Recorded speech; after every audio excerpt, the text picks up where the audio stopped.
primeiro Flipetrópolis. E se eu me interessar por alguém? Arte, literatura, educação e liberdade. Parceria Prefeitura de Petrópolis. Quando a gente gosta.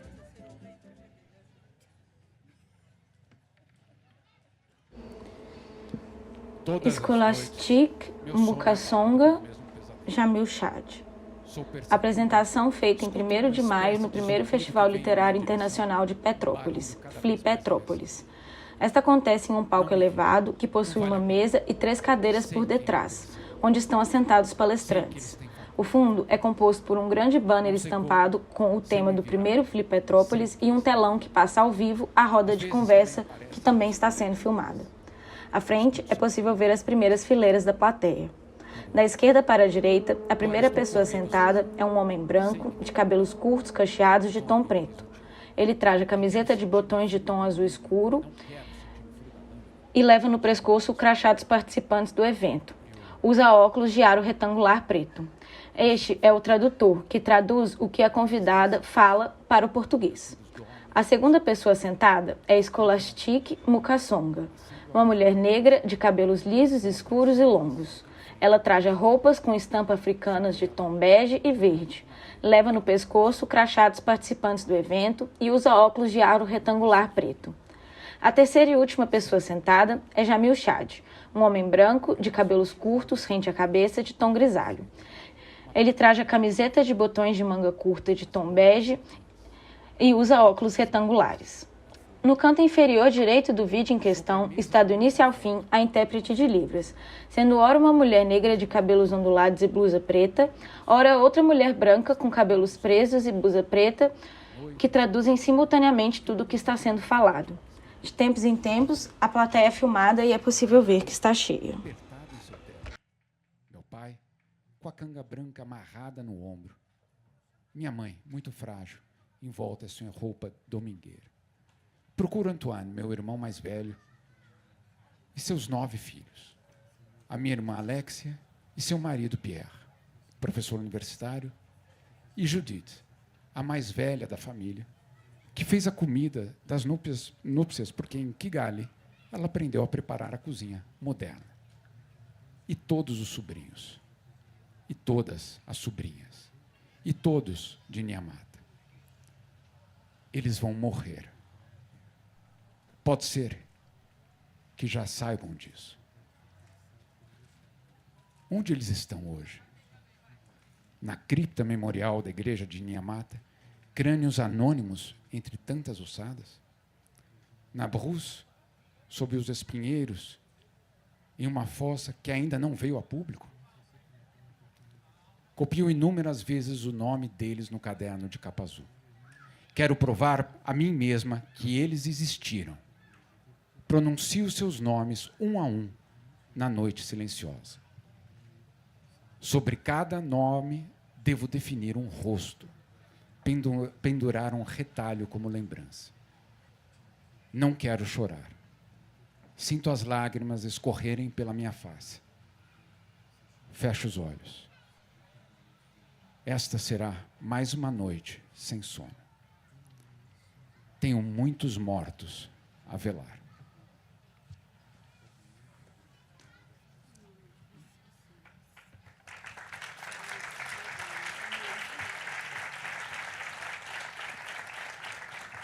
Antes, apenas para descrição, eu estou vestindo uma roupa clara, tenho cavanhaque, óculos de pele branca. Eu tenho o privilégio de moderar essa mesa com a Scholastic. Eu pensei muito sobre como apresentá-la, mas talvez a melhor definição seja o fato de ela ser a voz de tantos que foram silenciados. A voz da capacidade da humanidade em resistir e de não desistir de viver. Eu te faço a primeira pergunta, justamente sobre o que você termina esse parágrafo dizendo que você tem muitos mortos a velar. A literatura foi esse caminho para velar esses mortos?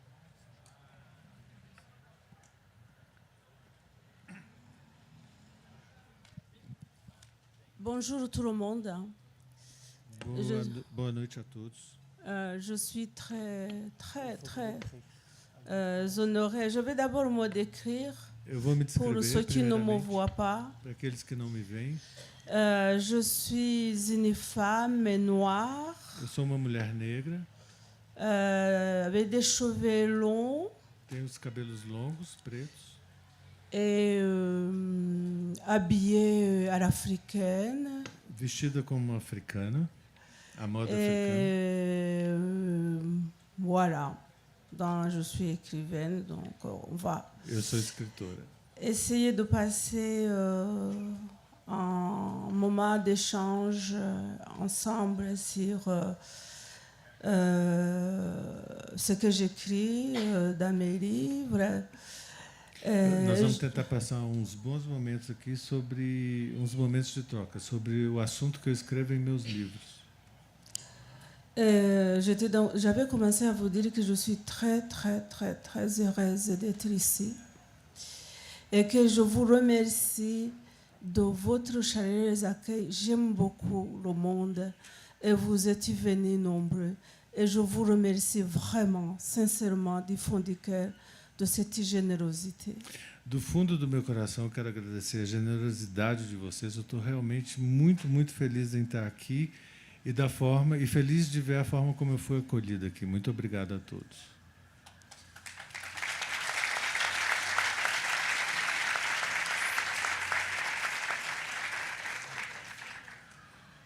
Alors, on me pose la question, dans mon livre Nyenzi ou les cafards, je dis, j'ai tant de morts à veiller. Sobre a pergunta que ele me fez, está no meu livro As Baratas, e eu termino esse parágrafo que ele leu aqui para vocês falando que eu tenho muitos mortos a velar. Et c'est le sens de ma vie. É o sentido da minha vida.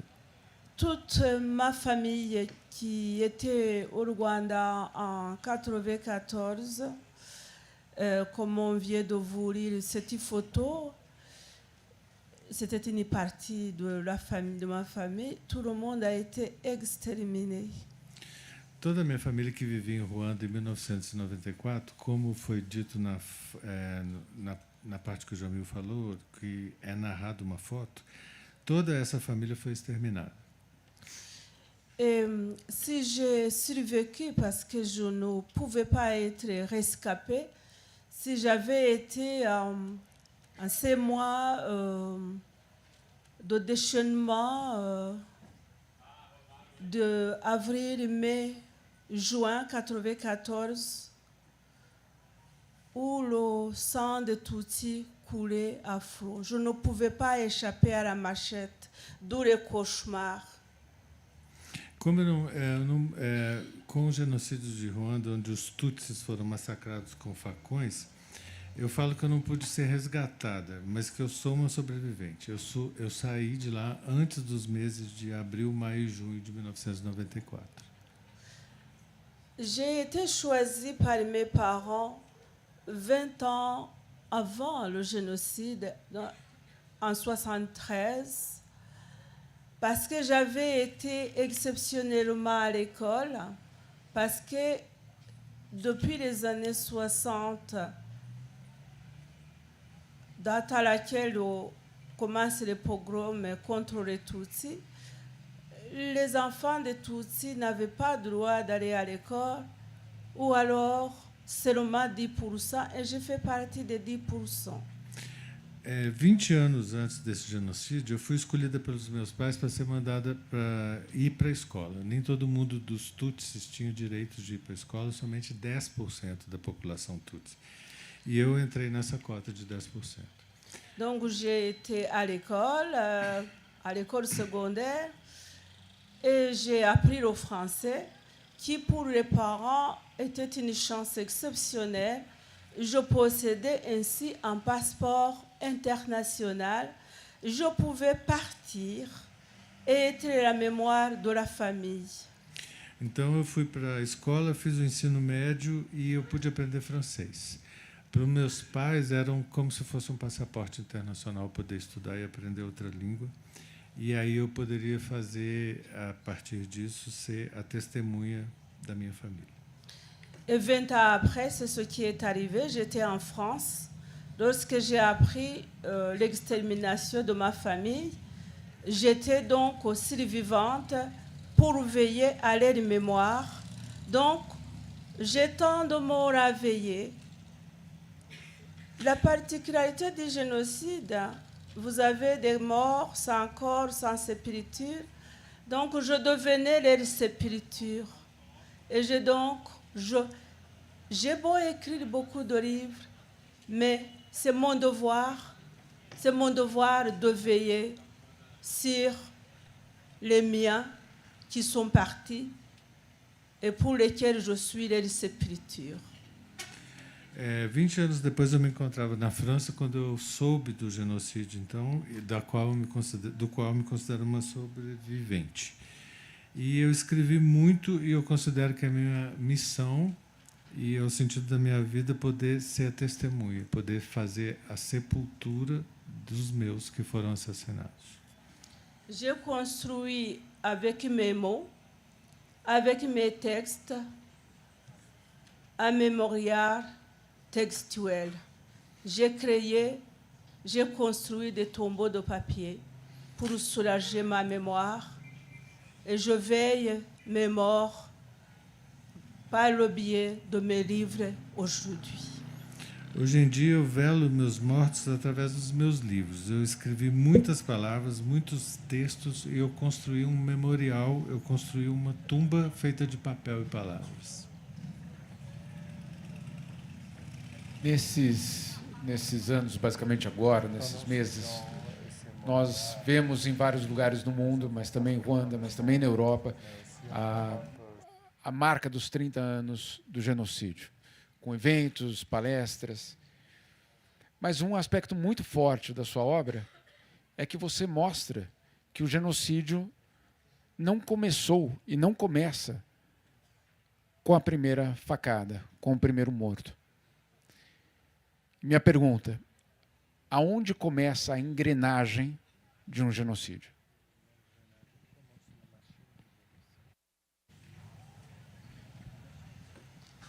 L'engrenage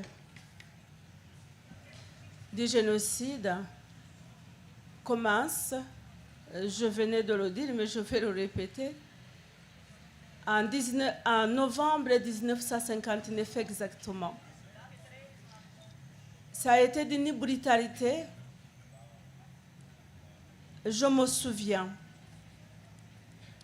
j'avais 3 ans. J'étais dans le champ avec ma mère.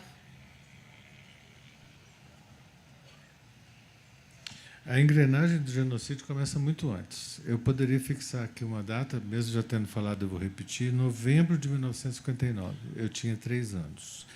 E foi de uma forma tão brutal, eu ainda me lembro, eu estava no campo com a minha mãe.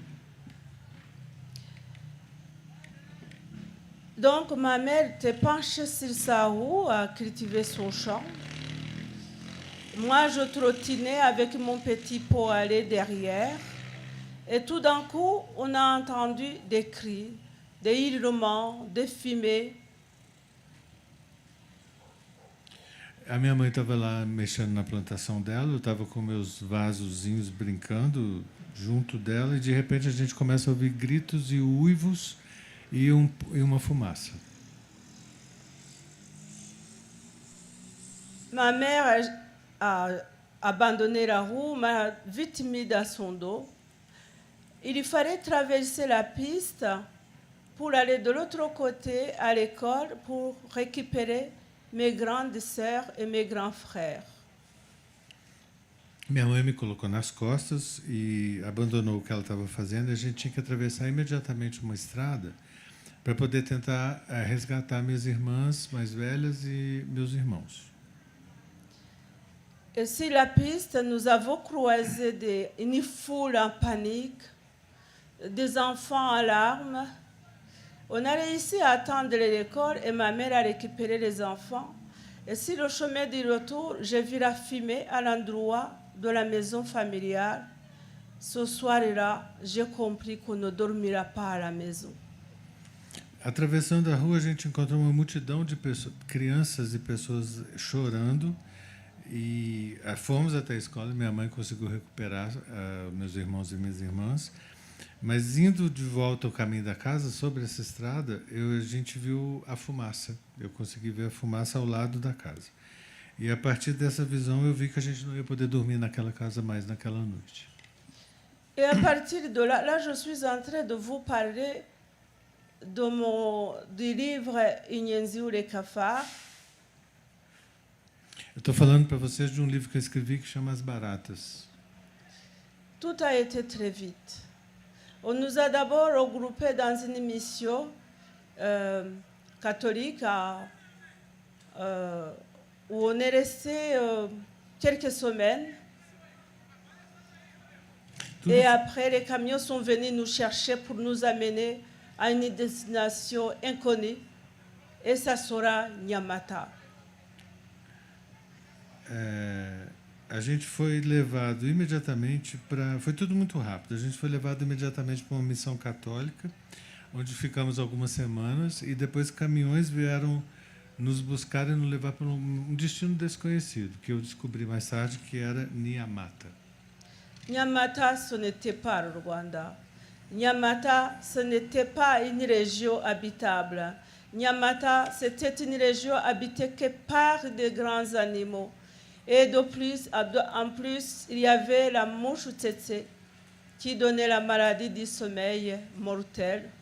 On nous a jetés à Nyamata dans l'espoir que la nature allait faire le travail, qu'on n'allait pas survivre, qu'on allait mourir de faim, de maladie ou dévorés par les animaux. Mais nous avons résisté.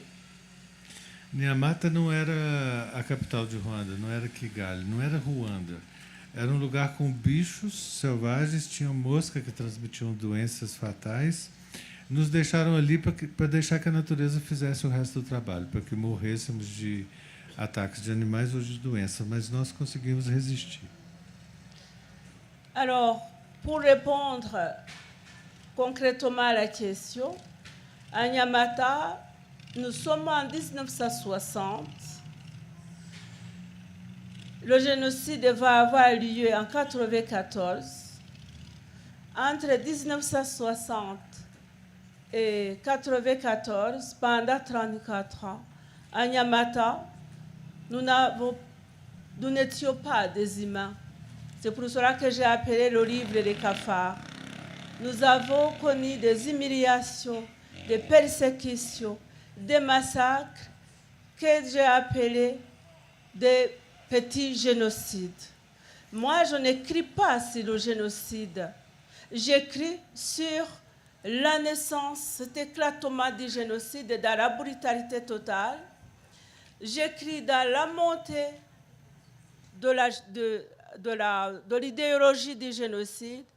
Et j'écris, je m'arrête au moment où c'est la solution finale, le génocide. Donc, moi, j'écris sur 34 ans de preparação de genocídio. Então, para responder a pergunta mais concretamente, isso era 1960. O genocídio que todo mundo conheceu aconteceu em 1994.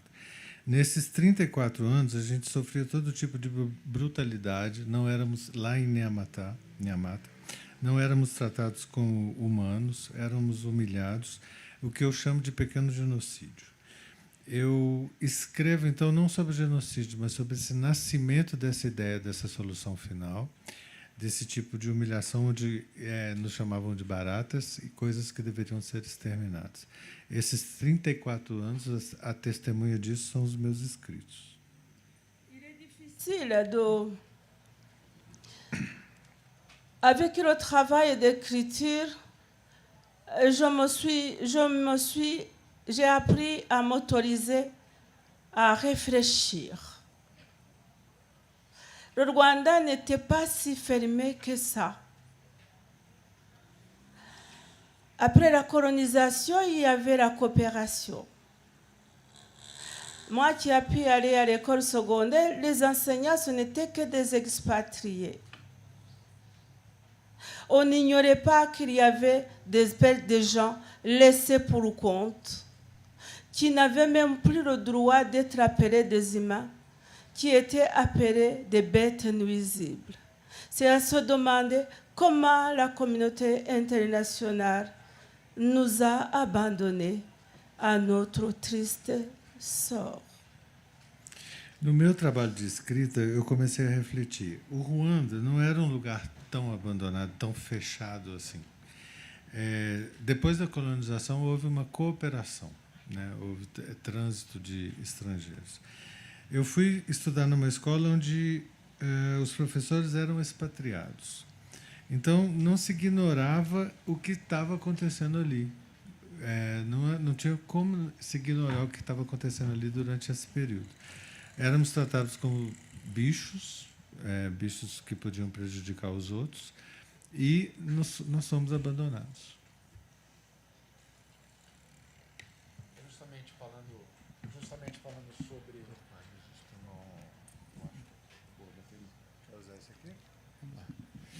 Justamente falando sobre o momento da colonização, qual foi o papel que essa colonização teve justamente na formação de um ódio instaurado em Ruanda? Até que ponto a colonização, eu diria, tem um papel, inclusive, na divisão da sociedade ruandesa e que depois levaria a esse cenário que você colocou?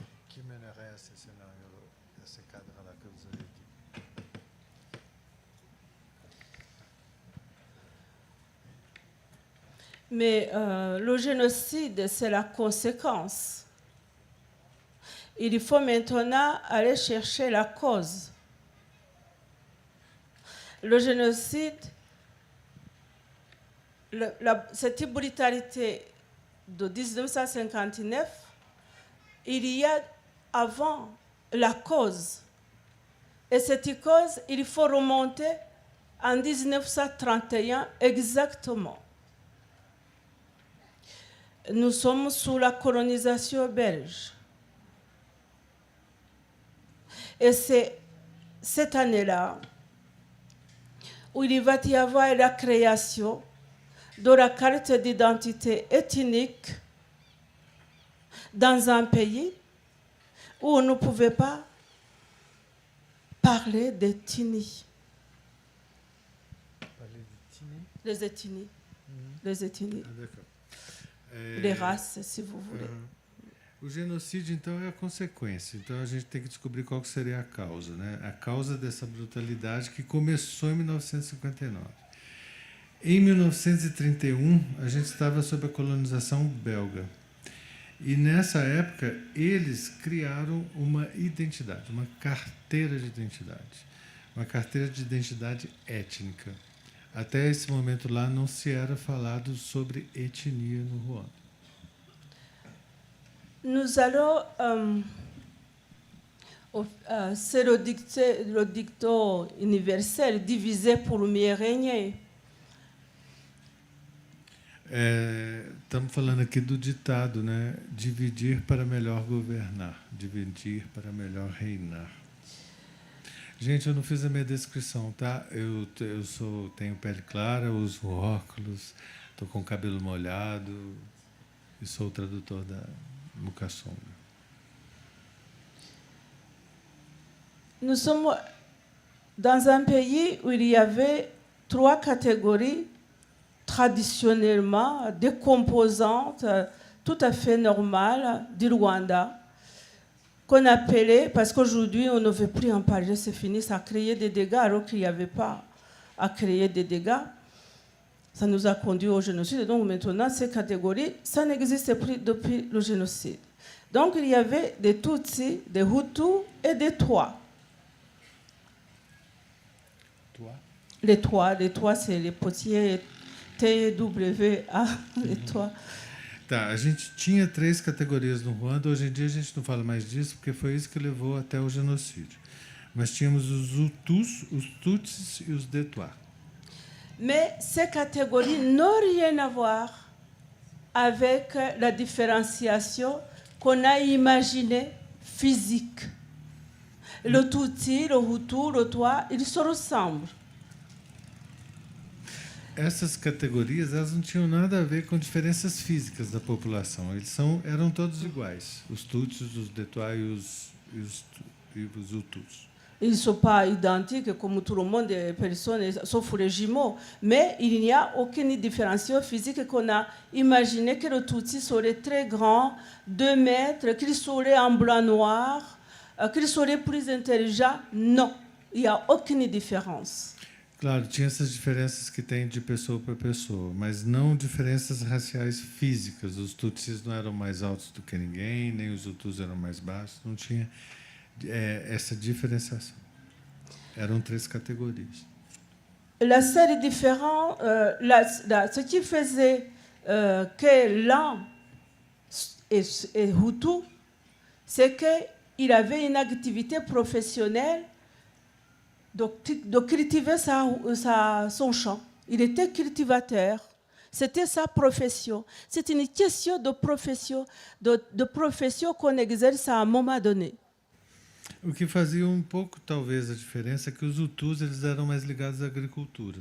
Então, essas categorias estavam mais ligadas à profissão que a pessoa desenvolvia. Le Tutsi, c'est parce que lui, il a fait le choix d'élever les vaches. Il est pasteur.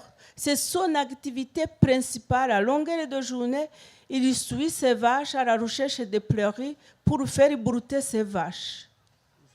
Os Tutsis, especificamente, por escolha, eram mais ligados à pecuária. Eles eram pastores, conduziam os bichos nas pradarias para procurar lugar para se pastar. Et le Twa, il est artiste, il est potier. Et autrefois, quand il y avait encore un peu de forêt, ce qui n'est pas le cas au Rwanda, où c'est trop petit, c'est trop peuplé, il était aussi chasseur. Os Tuás, a terceira categoria, eram caçadores, né, quando tinha mais mato lá em Ruanda, e eram também ceramistas, artistas, que faziam artesãos. Alors, à part le Twa, qui ne changeait pas de profession, c'est le Twa de père en fils, il sera potier ou chasseur. Par contre, et là, pendant le génocide, les Twa n'ont pas été concernés. Ils n'ont ni tué ni été tués. Maintenant, nous allons regarder comment on va créer une division entre Hutu et Tutsi. Os Tuás, ninguém mexeu com eles, eles não mudavam de profissão. O filho de um ceramista ou de um artesão ia ser ceramista ou artesão. Eles não participaram do genocídio, nem matando, nem morrendo. Não se mexeu com eles. Vamos falar agora do que criou a diferença entre os Hutus e os Tutsis. Ces activités n'étaient pas figées du tout. Aujourd'hui, si le Hutu était fatigué de cultiver son champ à longueur de journée, il se procurait les vaches. On dit qu'il fallait une douzaine de vaches pour en faire une activité principale, et il devenait Tutsi. Et vice-versa. Le Tutsi, s'il était fatigué de parcourir le Rwanda à la recherche des prairies, sous une pluie, parce que c'est un pays trop tropical, il pleut beaucoup, il abandonnait les vaches, il changeait d'activité, il devenait cultivateur et il devenait Hutu. Même aujourd'hui? Non, jusqu'en 1931, où le colonisateur belge dit non, ce n'est pas vrai. Tá, então até 1931, tanto os Tutsis como os Hutus, se quisessem, se estivessem cansados de fazer a profissão deles, poderiam trocar. Um Hutu, por exemplo, que estava cansado de plantar, poderia se dedicar à pecuária e com 12 animais ele já poderia começar a mudar e fazer e percorrer as pradarias e os campos para poder fazer o pastor. Isso e os Tutsis também, se fosse do desejo deles. Mudar de profissão. Isso até 1931. Et en 1931, on décide qu'on va créer les cartes d'identité ethnique qu'on va figer chacun dans son statut en fonction de l'activité qu'il exerce aujourd'hui. Et on va établir, on va créer une inégalité. On va donc, dans ce pays, un petit pays qui vit en majorité de ce qu'il produit dans les champs, bien évidemment, il y a beaucoup plus de Hutus qui cultivent la terre que de Tutsis qui suivent la vache. Il y a 84% d'un côté de Hutus qui cultivent la terre et en face, 14% de Tutsis qui élèvent les vaches. Então, a partir de 31, eles criam essa carteira de identidade étnica e congela esse movimento social. Você não poderia mais transitar entre as duas profissões. E, com isso, eles criam uma desigualdade, porque um país que vivia do que ele plantava e produzia no campo, ele tinha 84% de Hutus que eram dedicados à agricultura e 14% somente de Tutsis. A inégalidade começa a ser criada a partir dessa não transição. Et ça y est, l'inégalité est créée. Et en même temps, on va imaginer, ils arrivent dans ce pays. Il est vrai que le pays, à la tête du pays, c'est un roi. Et le roi, il est propriétaire de toutes les vaches. Et donc, il est dans la catégorie des Tutsis.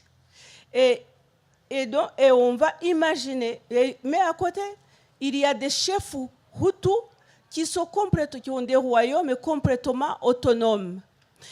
Mais il faut concentrer tout entre les mains du roi et des chefs Tutsis, parce qu'il s'imagine que puisque le roi il gouverne un pays et que quand on est arrivé dans ce pays, le pouvoir était impeccable, le pouvoir central, il n'y avait rien à créer.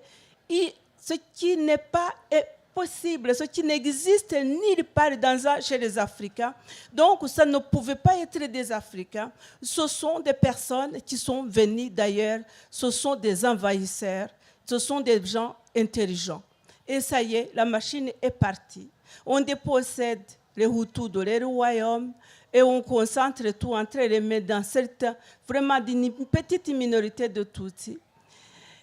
Et dans les années, vous allez faire un résumé, dans les années 60, lorsqu'on demande l'indépendance, lorsque les pays africains bougent dans les années 50 et demandent l'indépendance, le Rwanda fait de même. Et là, le colonisateur, il a peur, il dit, peut-être les autres Africains mettront du temps à obtenir l'indépendance. Mais là, nous sommes face à des Tutsis qui sont intelligents, qui sont des blancs noirs, qui sont venus d'Égypte, d'Éthiopie, de descendants d'une tribu perdue d'Israël.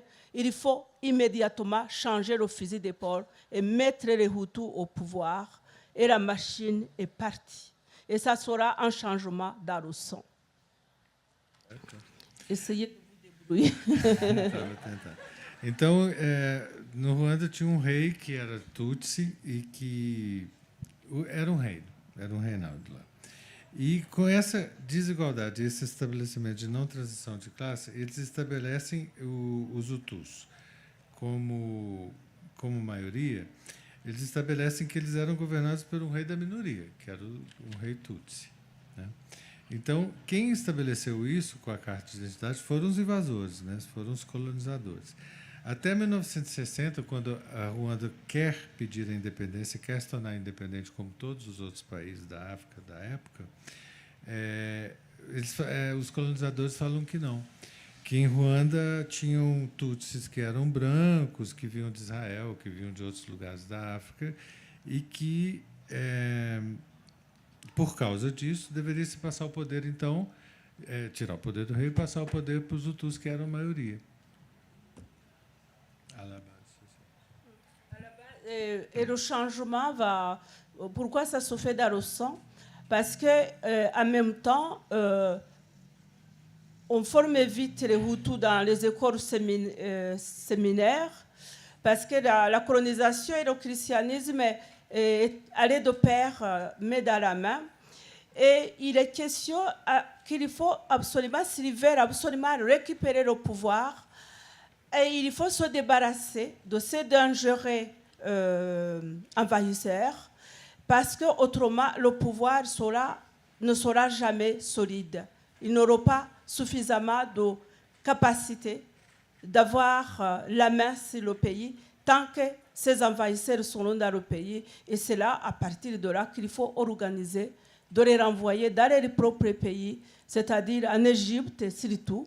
Et c'est comme ça qu'on va trouver des cadavres dans la Nyabarongo, dans la rivière du pays de Nyabarongo, en disant on les renvoie chez eux, pas le Nil du Rwanda, mais il faut absolument, ça prendra le temps, mais il faut s'en débarrasser. Et c'est ce qui s'est passé en 1994. Então, a maioria sendo Hutu, eles começaram a estudar em seminários, em colégios católicos, católicos, né? Oui, em colégios católicos, a grande maioria, e como o poder estava na mão dos Tutsis, que era uma minoria, começa-se essa ideia, essa ideologia de que tinha que se livrar desses Tutsis, dessa minoria que estava no poder. E se livrar deles como? Reenviando eles, mandando eles de volta para os países, os Tutsis, que eram considerados brancos e inteligentes, que tinham vindo de outros países da África, exilando eles do Ruanda, tirando eles de lá. Assim o poder ficaria na mão da maioria Hutu. E acontece... Nyabarongo, e eles começam a matar e jogar no rio que chama Nyabarongo, que é o rio Nilo lá do Ruanda. C'est là où on a jeté beaucoup de... Parce que comme on était pressé d'exterminer rapidement et que c'était à l'arme blanche, la plupart on jeté dans la rivière quand on ne jetait pas dans les latrines. Donc il fallait vraiment utiliser tous les moyens pour se débarrasser rapidement. C'était l'éradication totale. Hein. Il y avait déjà un mot Kinyarwanda que je ne vais pas vous faire souffrir, je ne vais pas donner le nom dans la langue du pays, et donc qui disait déjà éradiquer, mais qui était employé pour justement les cafards, les serpents, mais qui a été aussi employé pour les Tutsis. Já tinha uma língua, que ela não quer falar o nome aqui para não me constranger, que já estava sendo exterminada do país, porque era a língua falada pelos Tutsis. Mas como esse extermínio tinha que ser rápido, e como era feito por arma branca, os corpos eram jogados ou no rio, Nyabarongo, ou na privada, em fossas de instalação de banheiro. Inclusive, essa questão da privada foi uma história que me deixou muito chocado, que as pessoas, as famílias sobreviventes começaram a usar os locais onde estavam as privadas como locais de cerimônia de homenagem aos mortos, porque era a única indicação de onde aqueles corpos tinham sido jogados. E é justamente dessa dor que eu queria te perguntar, porque em Baratas você dedica o livro aos raros sobreviventes que carregam a dor de sobreviver.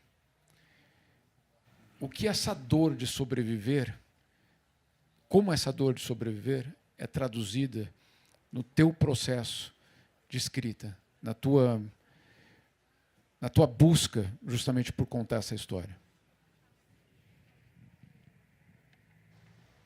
Oui, c'est...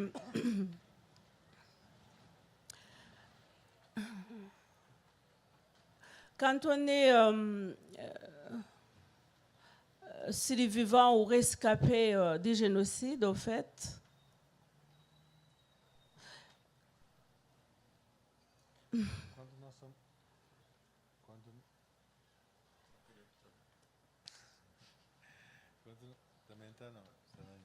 Oi, voltou. Quando a gente é sobrevivente de um genocídio desse, vous ne pouvez pas dire que vous vivez.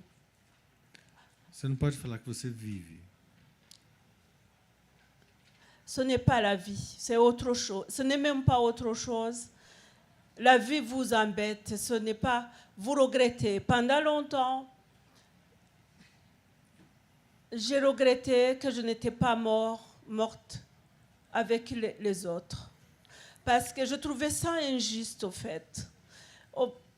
Quand vous êtes survivante comme moi, il y a deux choses dans lesquelles vous vivez, vous marinez au quotidien, jusqu'à ce que vous avez la chance, comme moi, d'accéder à l'écriture.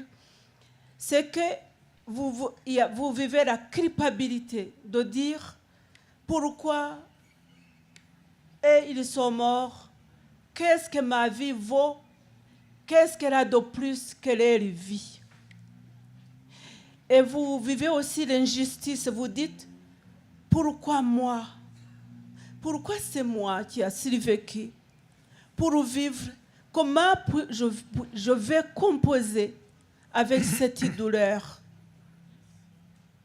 Après, je fais partie des privilégiés. J'ai pu arriver à l'écriture et évacuer cette douleur à moi, même si on ne peut pas éradiquer la douleur définitivement.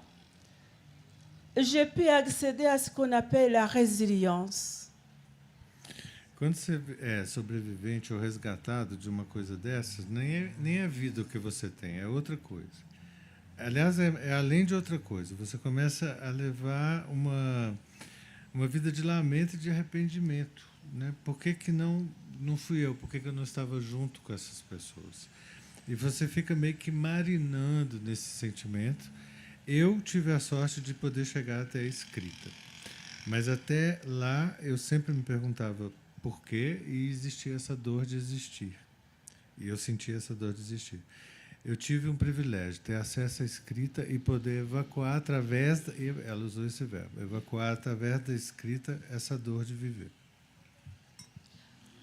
Et c'est pour cela, pour terminer sur cette question, que chaque année, depuis le lendemain du génocide, depuis qu'on a arrêté le génocide en juillet 1994, dès 1995, on a arrêté à main nue.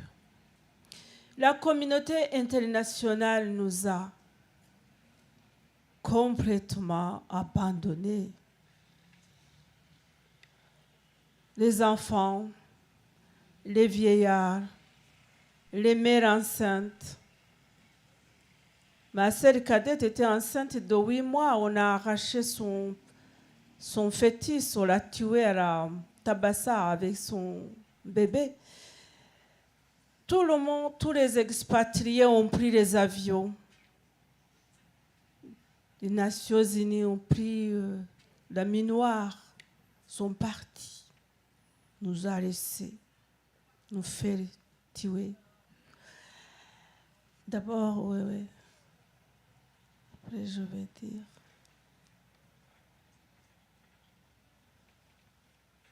Oui? Então, para terminar essa história, a partir de 1995, um ano depois, a comunidade internacional nos abandonou completamente. Abandonou as crianças, velhos, as mulheres grávidas. Minha irmã foi assassinada grávida de 8 meses, tiraram o feto da barriga dela. E os expatriados, eles puderam pegar o avião e sair de lá. Então, nós somos literalmente abandonados. E a partir de 95, esse trabalho de recontar e de velar os mortos começa da minha parte. C'est une poignée d'hommes exilés qui étaient exilés dans les années 60 lorsqu'on nous a pourchassés, qui étaient exilés comme moi, qui avaient tenté ce qu'ils ont pu et qui ont réussi en effet à arrêter le génocide. Et depuis, à partir de 1995, chaque année, nous commémorons ce que nous appelons « Souviens-toi ». C'est-à-dire, chaque année, on sort de notre douleur, chacun de son côté. C'est pendant les 3 mois du génocide, c'est les 3 mois où on commémore, où on partage la douleur ensemble pour essayer de gagner du terrain, de sortir de la forte douleur.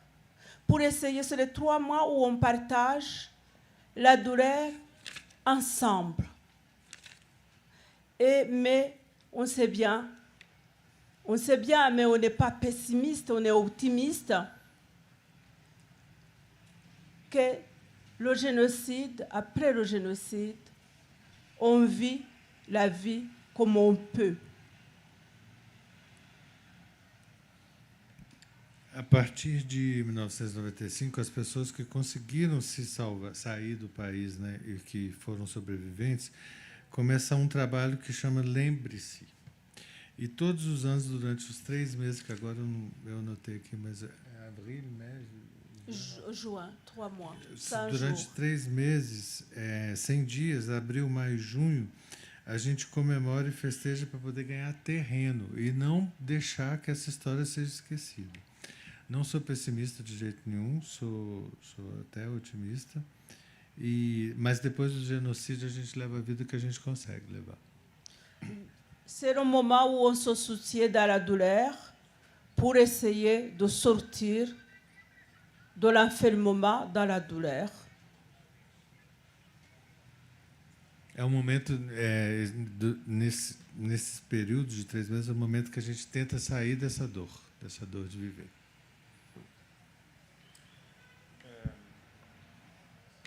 Será que fala? Vai, Madame Mukasonga, eu moro em Genebra e meu escritório é dentro da ONU. E no jardim tem uma pedra, um monumento bastante bonito, em homenagem às vítimas do genocídio em Ruanda. Eu sempre fico muito impressionado com a capacidade da hipocrisia de você fazer um monumento diante do que você acaba de dizer, por exemplo, sobre o abandono, mas também sobre a responsabilidade da colonização em criar a própria divisão.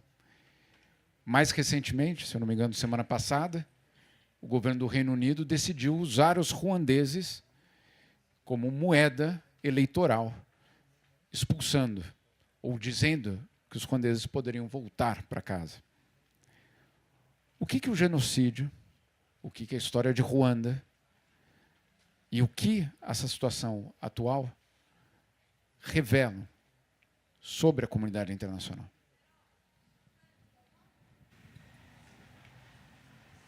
Oui, c'est une question très large.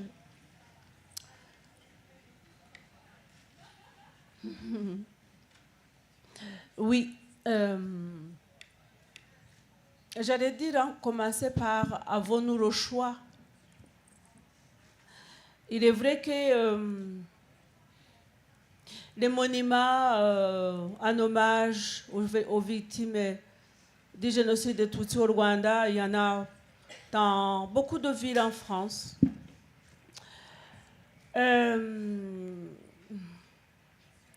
La question est de se dire pourquoi faire le mal. Est-ce que c'est facile après laisser faire le mal et après je vais m'excuser? Moi aussi, je vous pose cette question.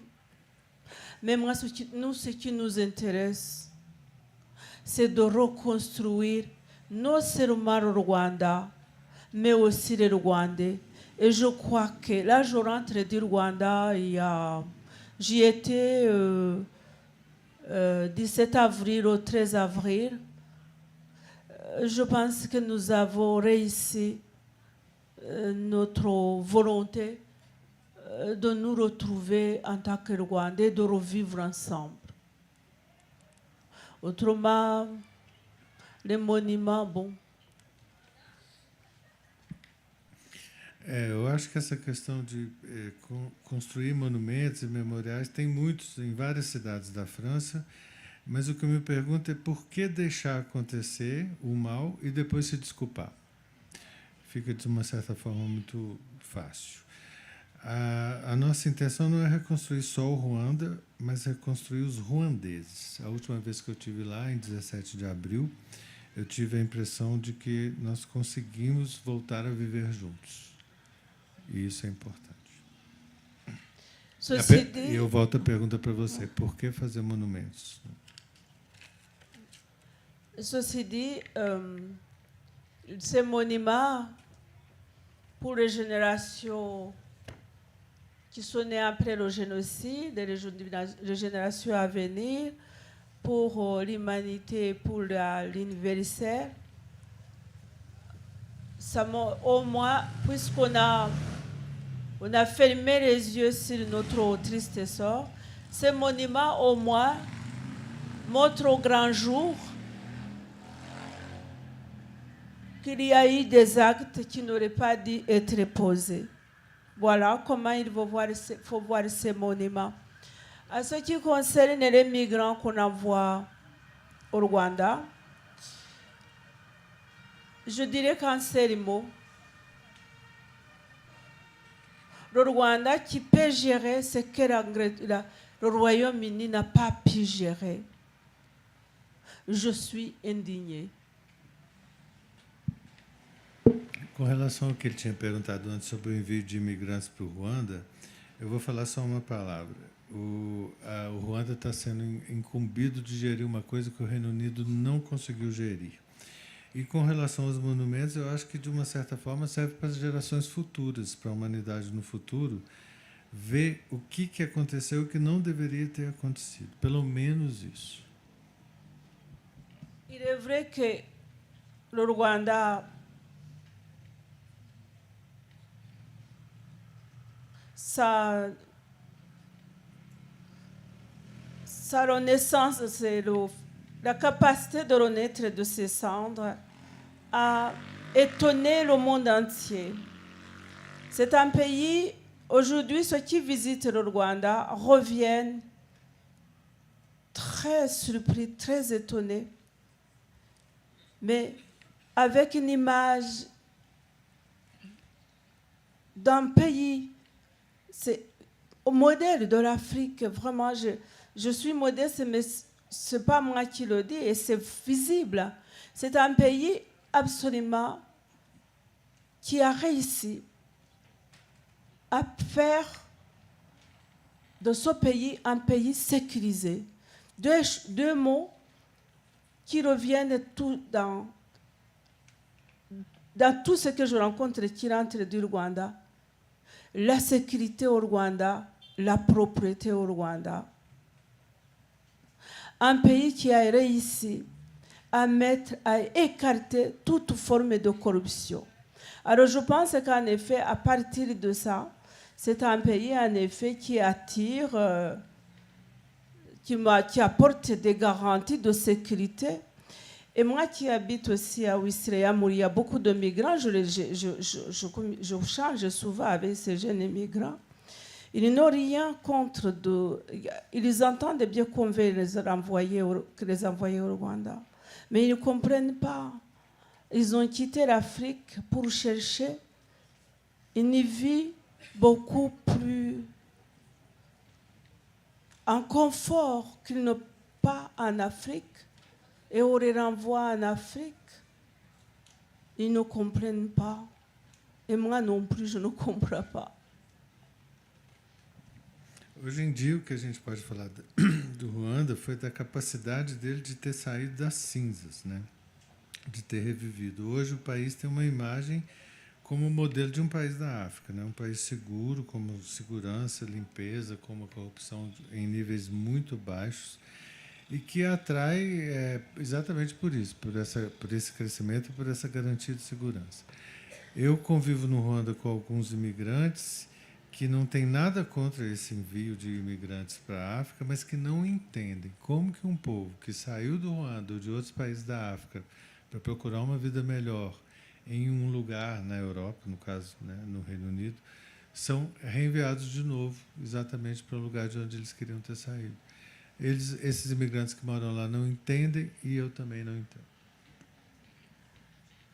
Pour conclure, ce que je sais, c'est que peut-être, c'est probable que le Rwanda représente un peuple qui comprend ce que c'est qu'être exilé. ceux qui sont les autorités actuelles ont été tous exilés comme moi. On sait ce que c'est que vivre en dehors de son pays. Il n'y a aucun pays au monde qui n'a pas accueilli un exilé rwandais. Et il y a une écriture rwandaise de toutes les façons qui dit le Rwanda est tout petit, mais ce n'est jamais petit, il y a toujours de la place pour l'autre. Il y a moyen d'élargir le lit, comme on dit. S'il y a une place pour une personne, il y en a aussi pour 10, c'est ça. C'est que nous savons ce que c'est qu'être exilé et que nous ne pouvons pas rejeter celui qui demande l'hospitalité. Para concluir, uma outra forma de ver, pode ser provável que o país represente um povo que sabe o que é ser exilado. Né? Muitas das autoridades hoje no país foram pessoas como eu que tiveram que sair de lá, que foram exiladas. Não tem nenhum país do mundo sem um ruandês, né? E mesmo sendo um país pequeno, é uma forma de mostrar que sempre vai ter lugar ali para alguém. Porque, em tese, os ruandeses compreendem o que é ser um exilado e que não poderia, então, rejeitar de forma alguma alguém que tenha sido reenviado para lá. Muito bem. Eu vou concluir lendo o final do livro A Mulher de Pés Descalços. E depois também, na verdade, antes, fazer um agradecimento a Simone.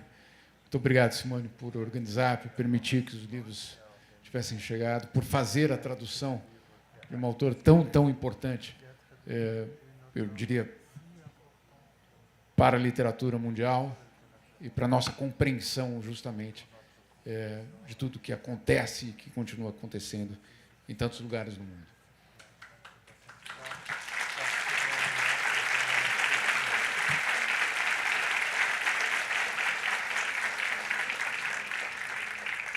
Os espíritos dos mortos falam conosco em nossos sonhos? Eu queria tanto acreditar nisso. Escrevo no meu caderno esse pesadelo que há tanto tempo ronda as minhas noites. De repente, a porta da sala de aula se abre e de lá sai um enorme fluxo de alunos. Meninas com vestidos azuis, meninos de short e camiseta caqui. Eles formam uma fila comprida e silenciosa, mas, ao contrário do que acontece normalmente, eles não se dispersam ao passar pelo bosque de eucaliptos que separa o pátio da escola do terreno plano onde fica o mercado. Todos seguem pela estrada que leva ao acampamento militar de Gako, na fronteira com o Burundi. Eu gostaria de perguntar: para onde vocês vão, crianças? Por que não voltam para casa? Mas eu sei qual é a resposta. Pois estou no meio das meninas, eu, Mukasonga.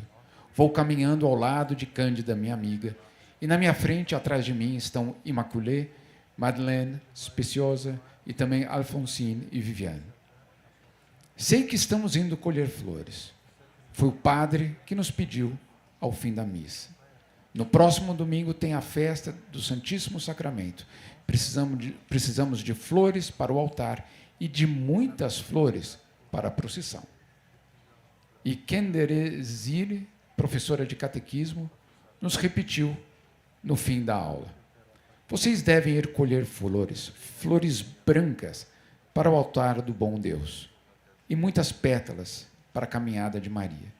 Desirê, a professora, antes de sair da aula, repetiu: não esqueçam de ir colher flores para o altar do Nosso Senhor e para a chuva de pétalas que vocês devem lançar nos raios do ouro do ostensório. E as crianças estão ao pé de uma colina toda branca que está coberta de flores brancas. As crianças correm pela encosta da colina. Eu não quero ir atrás dela. Não sou mais uma menina. Eu grito: não subam aí, essa colina está cheia de pedras cortantes. É a colina de Ribeiro, onde mataram todos. As flores brancas se mexem quando as crianças passam. Elas rangem, chiam, crepitam, estalam feito madeira seca. Eu tampo os ouvidos e grito: Voltem para casa, crianças, voltem. Na igreja, as crianças carregam um buquê, montes de braçadas e feixes de galhos brancos. Digo a elas: essas não são as flores que vocês escolheram. Não, me diz Cândida, mas veja o que deixamos na frente do altar de Jesus, na frente da estátua de Maria. Ao pé do altar de Jesus, ao pé da estátua de Maria, vejo vários montes de ossadas, esqueletos de homens, de mulheres, de crianças de Niamata espalhados pelo chão da igreja. Vocês reconhecem quem são? Pergunta Cândida. Olhe bem, eles estão aqui e eu estou com eles. Você reconhece os seus? Reconhece Estefânia? Cândida é apenas uma sombra cada vez mais tênue e a voz dela é só um eco distante. Você tem um pano grande o suficiente para cobrir todos eles? Para cobrir todos? Todos.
Só a conversa continua amanhã.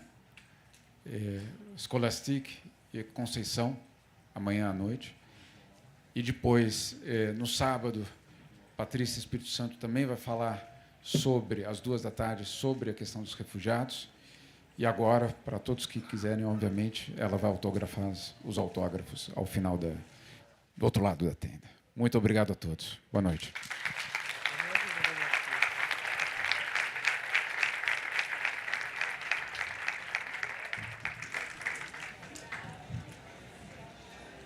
Se eu disser toda a verdade